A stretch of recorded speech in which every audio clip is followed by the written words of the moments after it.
생각보다 실소유자가 되게 많아. 아시겠죠? 무주택이 거의 한 절반 가까이 되지 않나요? 1주택까지 합치면 1주택자는 갈아타겠어요. 이 합치면 아무리 못하면 70% 넘을 것 같아. 무주택하고 1주택자분이. 어떻게 보면 전체 구성 비율이 되게 많은 부분이잖아요. 이 부분들이 지금 폭풍 매수를 하고 있거든. 전세가 올라가니까. 그래서 이와 같은 것들이 아마 전국적으로 퍼질 확률이 꽤 높아요. 그래서 지금 다주택자가 없는 상황에서 막 올라가는, 최소한 뭐 미래는 알 수 없지만 2, 4년 동안은 좋을 확률이 높다.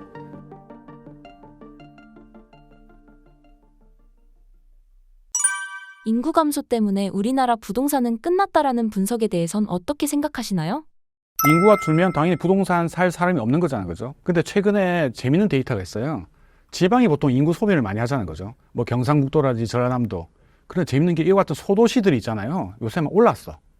그 이유가 뭐냐면 인구가 감소하기 때문에 보통 아파트가 들어오면 크게 들어오잖아요. 그죠? 그 집을 안 짓는 거야. 그래도 아무리 줄어도 기본적으로 유지되는 그게 선이 있을 거잖아요. 그래서 지금 데이터를 보시면 지금 수도권이 좀 나와서 그렇지만 어쨌든 지방도 올라가고 있다.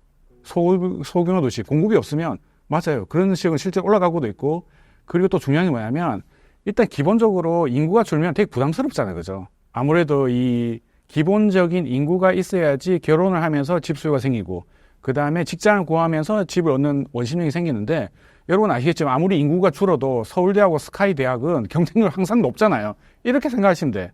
좋은 거는 양극화돼서 더 좋아지고 있다. 무슨 말이죠? 돈 있는 사람들은 계속 좋은 걸 찾으러 가려고 하고 있다. 그래서 인구가 줄어들어서 기본적인 문제는 생기는 게 맞지만, 앞으로 일반적으로 좀 보통 정부가 이야기하는 거는 아무리 많이 줄면, 진짜 줄면은 외국에서 이민자도 받을 거고 뭔가 특단의 조치를 할 거잖아요. 지금 5천만이 반토막 되는 뭐 시기에 가지고 몇십 년 뒤에 나오지만 그건 몇십 년 뒤의 일이다. 미리 일어나지 않을 걸 고민할 필요가 없고, 우리 투자자의 입장에서 보게 되면 우리는 항상 어떻게 보면 마음이 아픈 게 지난장이 되게 불장이었잖아요. 그래서 몇 년만 더 일하면 이 자산을 획득해서 끝난 줄 알았어. 근데 최근에 폭락해가지고 물론 다시 올라가고 있지만 다시 리셋하는 느낌으로 요새 전부 다 투자자들이 움직이고 있거든요. 그래서 다시 이야기해 놓은 게 딱 큰 사이클 2번 돌리고 8년 동안에 끝내자. 즉 8년 이후는 우리가 생각을 안 해. 인구 소멸. 그 사이에 무슨 서울 대도시나 부산 대구 소멸되나요? 아니잖아요. 무슨 말이겠죠? 좋은 거 위주로 하면 된다. 지금 보면 재밌는 게 부산이나 대구도 한때 올라갈 때 시원하게 올랐거든요. 근데 지금 엄청 떨어졌잖아. 이때가 기회예요, 솔직히. 근데 물론 이걸 초기 선진입한다고 이야기하는데, 그러면 남들보다 좀 더 이제 싸게, 아직까지 뭐 대구 이런 데는 마이너스 피 1억 이런 거 있거든요. 근데 입주가 다가오는 애들, 그런 거 있잖아요. 전세 깨고 샀는데 얼마 안 남은 거, 이런 것들이 많이 싼 것도 있었거든요. 그런 사람들이 아직까지 올해 맞추려면 역전세 나오고 하는데, 그런 거 말고 좀 길게 남은 거 있잖아요. 그런 것들 사면은 괜찮고. 어쨌든 제가 말씀드리고 싶은 거는 인구 소멸 이야기 나오지만 좋은 놈들은 올라간다. 뭐 당장 몇 년 사이에 그런 일이 안 벌어지고 충분히 앞으로 10년 동안은 인구 때문에 크게 고민할 필요는 없다. 물론 이제 전제 조건은 서울이나 대도시 이런 큰 거 위주로 하시면 된다. 그 큰 도시들도 지금 이제 헤매고 가격적으로 뭐 40% 빠진 것도 수두룩해요, 지금. 부산도 그렇고. 이런 대도시에 그 동네 인구가 지금 뭐 200만 넘는 300만 이런데, 부산 300만, 대구 한 250만 되잖아요. 이런 지역이 아무리 소멸해봐야 뭐 3분의 1 토막 나나요? 아니잖아요.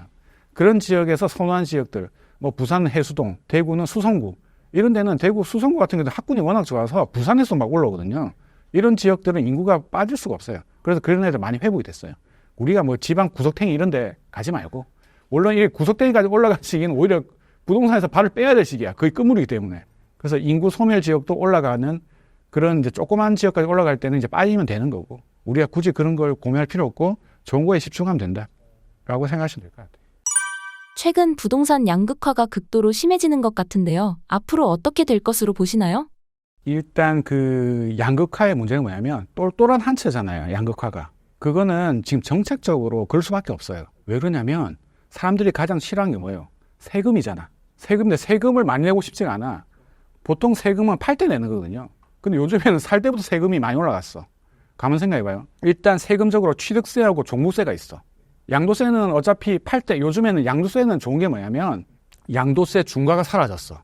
이 말이 뭐냐면 그 강남 상구 지역하고 용산구 같은 경우에서는 팔 때 추가로 20에서 30% 내야 돼. 집 개수에 따라서. 근데 지금 그와 상관없이 일반 과세예요. 뭐 세 채든 네 채든 100채든 똑같이 일반 과세다. 우리가 그 회사 다니면 1억 정도 연봉 벌면 세금 1,500에서 2,000 최대 내잖아요. 그런 느낌으로 내면 되는데, 취득세는 살 때부터 제한을 두거든요. 이거를 구분하기 위해서는 아까 말씀드린 조정지역, 같은 경우가 강남 상구, 즉 서초, 강남, 송파잖아요. 거기에도 용산구까지 4개. 요 지역을 만약에 내가 집이 하나가 있어.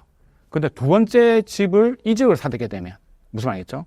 이 지역을 사게 되면 8%예요, 취득세가. 즉 5억짜리 이 동네 비싸니까 10억이라고 칩시다. 10억이면 보통 한 몇백만, 1, 200 정도만 내는데 8%면 8천만 원을 내야 되는 거예요. 1천만 원하고 8천만 원. 너무 황당하잖아요. 이 부동산은 미래이기 때문에 아무리 지금 분위기가 좋다고 해도 8천만 원을 내고 들어가기가 너무 쉽지 않아. 근데 또 결국 이 부동산을 이끌어가는 사람들은 다주택자거든요. 전 정부에서 얼마나 핍박을 받았어. 그때 이렇게 막 규칙이 만들어지면서 이분들은 원래 싫어하는 사람들 이놈이라고 할 건데 저는 이제 이분이라 이야기할게요. 이분들 같은 경우는 12.4%를 내야 돼. 무슨 말이겠죠? 10억짜리면 1억 2,400만 원을 내야 되는 거예요. 황당하잖아요. 그럼 못 들어가. 무슨 말이겠죠? 그러니까 가능한 한 작은 것들을 없애고 좋은 것들 처음에 첫 번째 집으로 사게 되면 취득세 중과가 아니니까. 무슨 말이겠죠? 즉 이런 것들 때문에 그 양극화가 벌어지고 있다. 또 종부세. 이 종부세 같은 경우에서도 지금 총액으로 하는 게 아니고 개수로 해요. 그래서 집의 개수가 이제 그 3주택 이상이 되면 이 과세 표준이라고 있는데 걔를 2배를 매겨. 그냥 종부세가 많이 나가. 그래서 요새 아무리 비싼 집이라도 강남 집이라도 집 한 채에 웬만한 세금 거의 없어요. 그런데 강남 집에 해당하는 걸 분산해서 갖고 있다. 그럼 세금이 많이 나와. 무슨 말이겠죠? 그래서 어쨌든 취득세하고 종부세 이런 것 때문에 가능한 한 한두 채로 해결을 하려고 하는 거예요. 그래서 가장 좋은 거는 첫 번째 집을 조정집을 사. 제일 비싼 거. 두 번째 집을 비조정을 사게 되면 마포 이런데 마포는 비조정이거든요. 그러면 취득 중과가 안 해요. 딱 요까지만 유지를 해. 그러면 이제 세금적으로는 가장 완벽하거든. 이해가죠? 그러니까 가능한 한 좋은 걸 하려고 하잖아요. 그러니까 아시겠지만 한강변에 반포 이런 데 보면 엄청 비싸네. 압구정. 좋은 거 하나 몰아넣는 거야 그냥. 어차피 돈이 많으면. 그래서 요즘 트렌드가 집 2개, 하나는 조정, 두 번째는 비조정 해서 취득세를 만들어 놓고 이렇게 되면 이제 종부세는 걱정 거의 없으니까 나머지 돈으로 상가나 빌딩 이런 걸 하는 거예요. 그런 것들은 공시지가가 거의 100억 가까이 돼야 세금을 내기 시작하거든. 무슨 말이겠죠? 취득세는 항상 똑같고 4.6% 이해가죠? 그래서 이렇게 세팅하시는 분들이 신문에 나오잖아요. 고위공직자분들. 이런 분들의 포트폴리오를 따라야 된다. 얼마나 세금적으로 세팅을 잘하겠어. 이해가시죠? 그런데 이게 무너질 수가 있어요. 이거에 대해서 이야기가 많이 나오는데 지금 이와 같은 세금 취득세 때문에 이 문제가 되는데 지금 전세가 없잖아요. 근데 전세를 공급해 줄 수 있는 게 정부에서 새 집을 짓는 거잖아. 근데 빌라 오피스텔 지금 못 들어오잖아요. 막아놨으니까. 그러려면 다주택자가 들어와야 돼. 다주택자가 집을 사야지 이걸 전세 끼고 사게 되면 전세 쫙 나오거든. 지금 그게 없는 거예요. 지금 무너졌어 지금. 그렇기 때문에 정부에서 극단의 조치로 다주택자 취득세를 풀 수가 있어. 그렇게 되면 양극화가 좀 해소가 될 거야 아마. 다른 것도 막 살 거니까. 이건 아직 벌어진 일은 아닌데 확률은 높다. 무슨 말이죠? 아마 하반기부터 전세 때문에 아마 난리가 날 확률이 꽤 높아요. 그래 되면 이와 같은 정책이 나올 수도 있다. 그래 되면 양극화는 좀 해결되지 않을까라는 생각을 갖고 있습니다. 하반기와 2025년 부동산 시장을 어떻게 전망하시나요?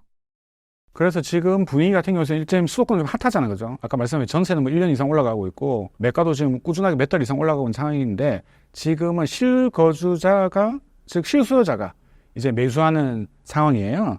그런 이제 상황에서 다주택자들이 들어오면 또 올라가니까 겁나잖아요. 그죠? 그래서 아까 다주택세는 못 풀고 있는데 근데 생각보다 실수요자가 되게 많아. 무주택 아시겠죠? 무주택이 거의 한 절반 가까이 되지 않나요? 1주택까지 합치면 1주택자는 갈아타기 수요. 이 합치면 정확히 기억이 안 나는데 아무리 못하면 70% 넘을 것 같아. 무주택하고 1주택자분이. 무슨 말이야? 무주택자보다 거의 절반 가깝고 1주택까지 합치면은 75야. 80% 되겠다. 어떻게 보면 전체 구성 비율에 되게 많은 부분이잖아요. 이 부분들이 지금 폭풍 배수를 하고 있거든. 전세가 올라가니까. 그래서 이와 같은 것들이 아마 전국적으로 퍼질 확률이 꽤 높아요. 그래서 지금 다주택자가 없는 상황에서 막 올라가는 이제 그런 상황이고 그리고 지금 우리가 알 수 없는 대외적 변수 있잖아요. 갑자기 무슨 일이 크게 벌어진다. 우리가 뭐 IMF 금융위기 알았나요? 몰랐잖아. 근데 재밌는 게 뭔지 알아요? 금융위기 때 다 떨어진 것 같잖아요. 그때부터 지방이 오르기 시작했어. 아까 제가 중요한 게 먹을 게 있어야 된다고 했잖아요. 그 금융위기 직전에까지 수도권 시장이 되게 많이 올랐어. 그 와중에서 이게 터지니까 돈이 필요해서 이걸 다 판 거야. 근데 지방은 오르지도 않아서 팔 것도 없어. 남지도 않고. 무슨 말이겠죠? 그러니까 이 지방이 가격적 메리트가 부각되고 수도권에 좀 판는 사람들이 그때 상대적으로 또 많이 싸니까 그때부터 지방이 꽤 많이 올랐거든요. 그래서 이제 그 말씀을 드리고 싶은 거는 이 변수가 오더라도 뭐 싼 데는 더 이상 떨어지기는 쉽지는 않고 물론 이제 그 사이에 또 당연히 마용은 떨어지겠지만 이건 솔직히 알 수 없는 영역이잖아요. 그래서 이제 이 이야기도 드리고 싶어. 우리가 연끌을 많이 했잖아, 얼마 전에. 연끌을 많이 한 게 실소유자가 들어간 게 아니고, 물론 실소 들어가지만 투자자들이 연끌로 많이 들어갔어. 그때 전세 끼고 아니면 대출 이빠이 받고 들어가다가 큰일 났잖아요. 예를 들어 10억짜리 샀는데 내 돈이 1억밖에 안 들어간 거야. 근데 이게 7억이 됐어. 어떡할 거야? 완전히 개털된 거잖아요. 그래서 지금 투자자들은 그래도 요번에 많이 느꼈어. 이번 장을 통해서. 오른 것도 많이 느꼈지만 박살나는 걸 봤잖아요. 제가 재밌는 이야기를 말씀드리면 보통 10년 주기설 이야기 나왔을 때 2008년에서 10년 뒤면 2018년이잖아요. 이때 10년 주기설 조심하자는 이야기 꽤 있었어.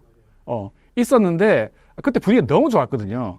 그런 상황에서 그때 어쨌든 살짝 빠졌는데 이때 빠졌을 때 10년 주기설 좋다고 해서 빠졌다고 팔았다가 얼마 뒤에 다시 급등했어. 그때부터 엄청 이때부터 오른 것도 더 많이 올랐거든. 그래서 사람들은 막 이불 킥하고 이 봐라 결국 오른데 팔아가지고 니 어떠냐 이런 이야기 나왔잖아요. 근데 이때 판 사람들은 이사비 1,000만 원까지 주고서 팔았어. 그 사람들이 미쳤다고 했지. 왜 이사비까지 주고 오른데 팔았냐. 재밌는 게 뭔지 알아요? 그 이후로 예를 들어서 1억 올랐잖아요. 바로 2억이 빠졌어. 최근 엄청 빠졌잖아요. 이해 가시죠? 이 말이 무슨 말이냐면 이 사람들이 1,000만 원 주고 판 사람들을 내가 물어봤어. 한번 탐방해 본 거예요. 저도 이제 주변에 아는 사람 많이 있으니까 왜 이렇게 파셨냐고. 이분들 공통점이 있어. 예전에 금융위기를 느꼈던 사람이야.